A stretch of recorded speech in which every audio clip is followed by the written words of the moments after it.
Dear friends, we are exploring a very important avenue for an answer that we all look forward to. When we ask a great man, a great rishi or a saint, or when we listen to various discourses of people जो सत्संग दे रहे हैं, भाषण दे रहे हैं, अलग अलग धर्म के बारे में जब बताते हैं कि जीवन का मकसद ये है, जीवन का ध्येय यही है, लेकिन कोई ठीक से बता नहीं पाता है कि ये ध्येय क्या चीज है। ध्येय के बारे में कौन बता सकता है जिसने प्राप्त किया हो। जब कुछ पढ़ते हैं हम तो देखते हैं सब जगह से एक ही संदेश मिलता है कि जो भी हम कर्म करते हैं, काम करते हैं, सही से होना चाहिए, ठीक से होना चाहिए, जो हमारे दिल को संतोष दे, जिससे हमको चैन मिले। जो भी काम करें हम, उससे चैन मिलना चाहिए। ऐसा नहीं कि हमने एक काम किया और चैन मुझे बाद में 1 साल के बाद मिले। ऐसा कौन सा काम होएगा। हम सोचते हैं कि मैंने आज पूजा कर ली, वो उसका सेटिस्फैक्शन, जो आनंद होना है, वो तभी होना है जब हम करते हैं, उसका परिणाम तुरंत ही होना है। हम जब नौकरी करते हैं तो पगार हमको मिलता है 1 हफ्ते के बाद या 1 महीने के बाद। हम काम इसलिए नहीं करते हैं कि 2 साल के बाद मेरा बॉस पैसा देगा या मेरे जन्म तो अभी हुआ है, दूसरे जन्म में मुझे वो पैसा देगा। आप संतुष्ट होंगे क्या ऐसे नौकरी से या ऐसे बिजनेस से जहां उसका परिणाम 2 जन्मों के बाद मिले या 3 जन्मों के बाद मिले। तो वही ख्यालात हम अपने आध्यात्मिक जीवन में क्यों अप्लाई नहीं करते हैं। चलो हम पूछते हैं आपको एक सवाल। जब बच्चा पैदा होता है और दूसरी तरफ देखो जब वो बूढ़ा होके उसका एंड आ जाता है, वो एंड में क्या होता है। न कुल हाल चाल है, न कुछ ब्रीदिंग है, सब सांसें तो रुक जाती है। वो क्यों रुक जाती है। आज हमने इंटरव्यू बच्चों का लिया था। बच्चों को हमने पूछा क्या होता है जब किसी का देहांत हो जाता है। तो बताते हैं कि हार्ट बंद हो जाता है। हमने पूछा हार्ट क्यों बंद हो जाता है, तो वो लोग बोलते हैं सर्कुलेशन बंद हो जाता है। सर्कुलेशन क्यों बंद हो जाता है, तो बच्चे लोग हंसने लगे। ठीक है, बच्चे हैं, वो ऐसा ही जवाब देंगे। जब बच्चा पैदा होता है और जब फर्स्ट टाइम हम उनको देखते हैं, बच्चे को देखते हैं, पैदा होने के बाद तुरंत ही जब आता है तो वो रोने लगता है। जब बच्चा नहीं रोता है तो डॉक्टर्स या नर्सेस उसको रुलाने की कोशिश करेंगे। बच्चे को थोड़ा उल्टा करके they'll tap the back to stimulate the breathing so that child may show some sign of crying, reflecting the presence of some entity, life force. If still the baby doesn't cry, जब बच्चा अभी भी नहीं रोए ये सब करने के बाद भी, तब क्या होगा, तो माँ को रोना पड़ेगा। क्यों?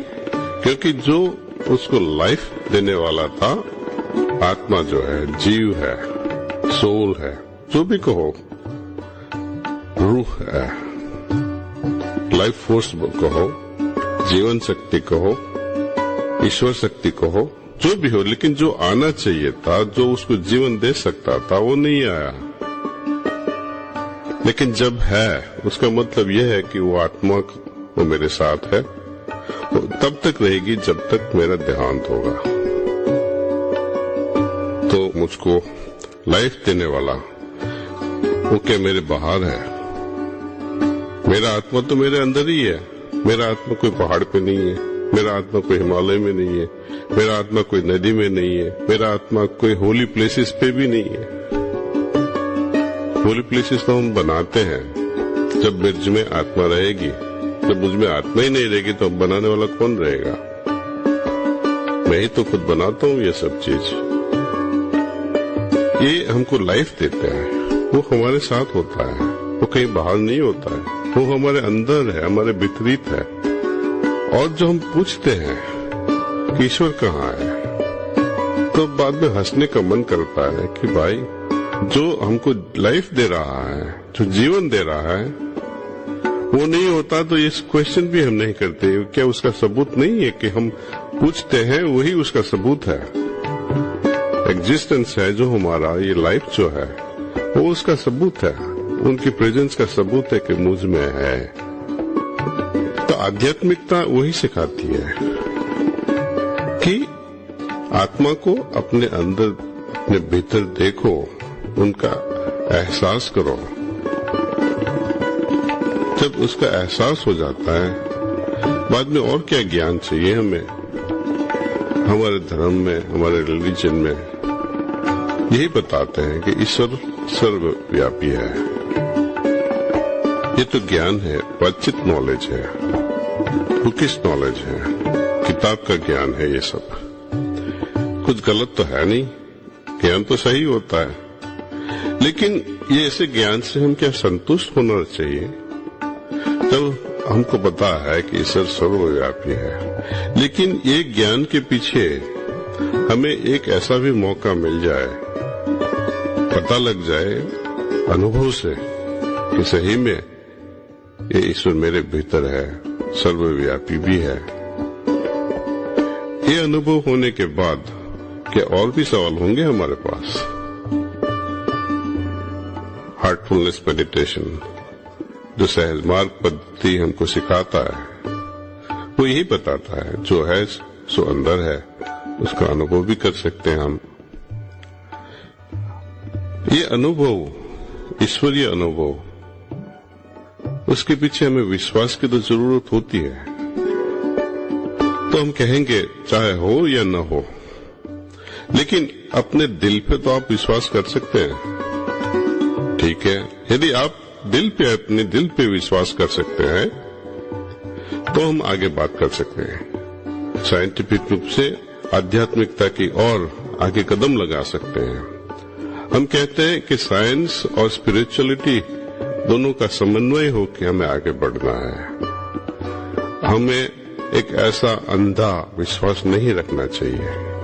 It's like an experiment. Scientific एक एक्सपेरिमेंट करते हैं, ये दो केमिकल्स मिक्स करते हैं या कुछ दो प्रोसेस करते हैं हम चीज, बाद में वो एक्सपेरिमेंट के बाद हम कंक्लूड करते हैं बार बार कि ये दो चीज मिलाई तो ये पैदा होता है। इस प्रोसेस से ये बार बार यही पैदा होता है। तो साइंस में सब रिजल्ट्स जो है रिप्रोड्यूसिबल है। बार बार वही एक्सपेरिमेंट करो तो वही रिजल्ट मिलेगा। जैसे कि हम पानी गर्म करते हैं तो 100 डिग्री टेम्परेचर पे वो बॉईल होगा, 0 डिग्री टेम्परेचर पे वो फ्रीज हो जाएगा। ये साइंटिफिक फैक्ट है। But there are exceptional situations when water does not boil at 100 degree temperature. You know that, right? What are those exceptions? Height. At high altitude, where there is low pressure in the sky, at that height, the water will boil, let us say at 97 degree, 98 degree temperature, depending on the height. Like that, exceptions are always there in scientific as well as the spiritual field. When we talk of all these things, we are talking for general people, general situations, general circumstances. That when I meditate, this is what happens. It is reproducible. But again, as I said, you need not have faith. विश्वास होने की जरूरत नहीं है, क्योंकि विश्वास ये हमारे अनुभव का रिजल्ट है, हमारा अनुभव के फल है। अनुभव नहीं हुआ तो आप क्यों विश्वास करें? नहीं करना चाहिए। तो हम चलो अनुभव की बात करें। We are trying to bring merger between science and spirituality. विश्वास जो पैदा होना चाहिए हमारे दिल में, अनुभव से होना चाहिए। अंधे भागदौड़ करना ठीक नहीं है। हम कब अनुभव करें और कह सके दिल से, अपने दिल पे हाथ रख के बता सकते हैं कि जो मैंने कहा है, मैंने सुना है, मैंने जो ज्ञान प्राप्त किया है वो मैंने खुद किया है। जब हम सोचते हैं, क्यों सोचते हैं कि मेरी माँ ने बताया, मेरी दादी माँ ने बताया कि ईश्वर है, ईश्वर सब जगह है, ठीक है। लेकिन उनको हम जब पूछेंगे कि इसका प्रूफ है आपके पास, तो वो लोग बोलते लगते हैं, ऐसा क्यों पूछते हैं आप लोग हमें? आपके दिल में ईश्वर के प्रति श्रद्धा नहीं है? शायद बोलने से श्रद्धा हो जाती तो दुनिया बदल गई होती कभी से। हम बिलीव करते हैं लेकिन अंदर इतना एहसास नहीं होता है, इसलिए ये सब बीमारियां सब जगह पड़ी रहती है। सब लोग बोलते हैं मेरा ईश्वर तुम्हारा ईश्वर से बड़ा है, जो चीज मैं मानता हूँ वो तुम्हारी चीजों से भी बहुत बड़ी है। और ऐसी गलतियों से हम एक दूसरे धर्म के पीछे पड़ जाते हैं। जो मेरा खुदा है, मेरा ईश्वर है, मेरा गॉड है, एक दूसरे के साथ हम कॉम्पीट करवाते हैं। लेकिन वही एक ही चीज है जिसको हम अलग अलग रूप से नाम देते हैं, जैसे कि ब्रेड। इंग्लिश लोग बोलेंगे ब्रेड, हम लोग बोलेंगे चपाती या रोटी या पराठा। अफ्रीका में हर इलाके में कुछ और नाम होंगे, लेकिन है तो वही, वो खाने की चीज, ब्रेड, पराठा, जो हमको फिजिकल रूप से शक्ति देता है। अन्न, बैलेंस डाइट से हम अपने शरीर का पोषण करते हैं। आगे की जो हमारा शरीर है, जो सूक्ष्म शरीर है, जिसमें 4 और सूक्ष्म शरीर मिल जाते हैं, जिसको हम कहते हैं चित्त, मनस, बुद्धि और अहंकार। इसका भरण पोषण हम कैसे करेंगे कि जिसकी वजह से वो ठीक से उसका डेवलपमेंट हो। मेंटल डेवलपमेंट के लिए हम क्या करते हैं?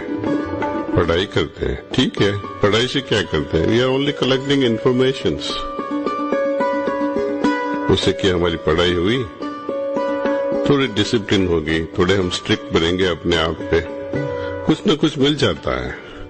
लेकिन this is all informative knowledge, this is not a सही knowledge, what we call in Hindi और संस्कृत वाचित नॉलेज। यथार्थ नॉलेज अभी तक नहीं हुआ। यथार्थ में क्या होता है? हम अनुभव करते हैं, जो होना है उसका अनुभव करते हैं। वो अनुभव को हम बाद में आगे बढ़ाते हैं ऐसे। वो अनुभव से हम कुछ सीखते हैं। जो हमारा थर्ड शरीर है हमारा सिस्टम का, हमारे शरीर तो हम देखते हैं, ग्रोस शरीर या स्थूल शरीर, हमारा सूक्ष्म शरीर भी है, और तीसरा है कारण शरीर। कारण शरीर हमारी आत्मा है। फिजिकल शरीर का तो हम पोषण कर देते हैं खाना खा के, विटामिन्स लेते हैं, बैलेंस डाइट।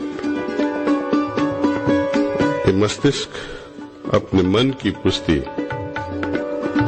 हमारा सूक्ष्म शरीर का भरण पोषण कैसे करेंगे? हमारे एल्डर से, बुजुर्ग लोग हैं, उससे हम कुछ सीखते हैं। हम पिताजी माताजी से कुछ सीखते हैं, अपने भाई बहनों से कुछ सीखते हैं। Elders, they contribute a lot towards the development of our subtle bodies.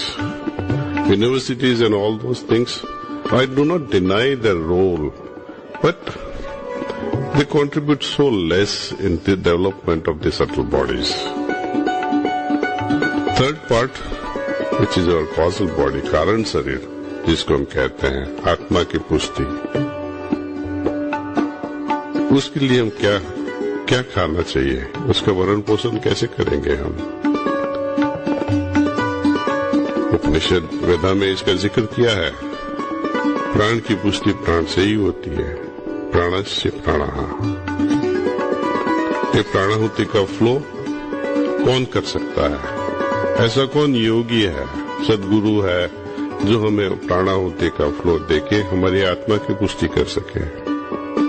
जब ordinary person tries to transmit this energy into us, he might deplete himself or she might deplete herself. So prerequisite is that the person who is transmitting should be connected with the source. उसका connection ईश्वर के साथ होना चाहिए, नहीं तो जो भी transmit करेगा वो डिप्लीट होता जाएगा।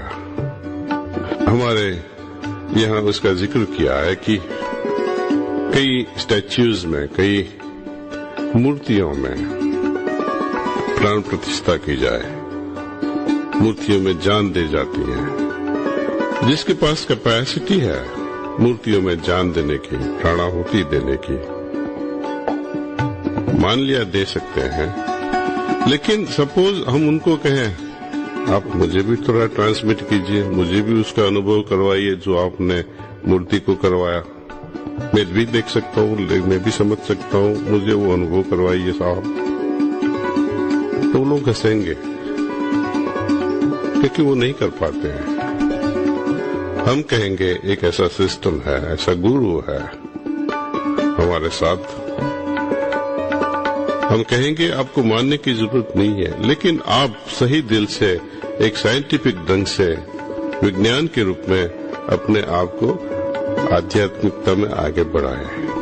हम आपको मेथड देंगे और वही मेथड आप अकेले कीजिए और बाद में वो मेथड को प्राणाहुति के साथ कीजिए